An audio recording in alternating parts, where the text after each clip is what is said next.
আসসালামু আলাইকুম ওয়া রাহমাতুল্লাহি ওয়া বারাকাতুহু। আমরা আজকে গত দিনে যে আটিগুলো নিয়ে এসেছিলাম সেই আটিগুলো আজকে আমরা হ্যাসারে ধরবো। তো আমাদের এলাকায় যেখানে আমরা আটি ধরতেছি বা বাড়াইতেছি সেই মেশিনকে হ্যাসার বলি। অনেক জায়গায় এই মেশিনকে মাড়াই মেশিন বলেন। এই মেশিনগুলো দুই ধরনের হয়, একটা হচ্ছে কাঠ দিয়ে স্টিল দিয়ে মোড়ানো হয়, আর আমরা সিমেন্টের খুঁটি পুঁতে তারপরে শুধু হ্যাসারের যে গোল রিংটা আছে সেটা শুধু লাগাইছি, আর ওই পাশে শ্যালো মেশিন আছে ওর সাথে ফিতা দিয়ে আমরা এই রিংটা ঘুরাইতেছি আর কি। তো যাই হোক, এখানে আটি ধরলে ধান বেশ ভালোই পড়ে। তো আমি আর আব্বা আটি ধরা শুরু করছি।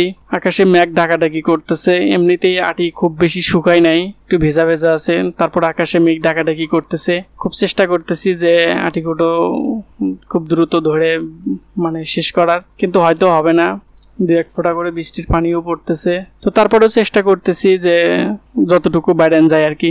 এখনো অনেকগুলো আটি বাকি আছে। 1 বিঘা ভুঁইয়ের প্রায় অর্ধেকের কম আটি বাড়িয়েছি, আর অর্ধেকের বেশি আটি আছে। তো তারপরে একটু পানি পড়া যখন বেশি হলো, বেশি ফোঁটা পড়তেছে বৃষ্টির, তখন আটিগুলো ঢাকতেছি। যাই হোক, আল্লাহ তাআলার ইচ্ছা, আল্লাহ তাআলা যা করবে তারপরই আলহামদুলিল্লাহ। আসলে গরুকে খ্যার কিনা খাওয়ানো অনেক কঠিন হয়ে যায়। আবাদের না থাকলে খ্যার কিনা খেলেন মুশকিল হয়ে যায়। কষ্ট হলেও আটিগুলো বাইরে তারপরে পালা দেওয়া লাগবে। যাই হোক, আমাদের জন্য সবাই দোয়া করবেন, আমাদের খামারের জন্য সবাই দোয়া করবেন। হাসবুনাল্লাহু ওয়া নি'মাল ওয়াকিল। বান্দার জন্য আল্লাহ তাআলাই যথেষ্ট। আসসালামু আলাইকুম ওয়া রাহমাতুল্লাহি ওয়া বারাকাতুহু।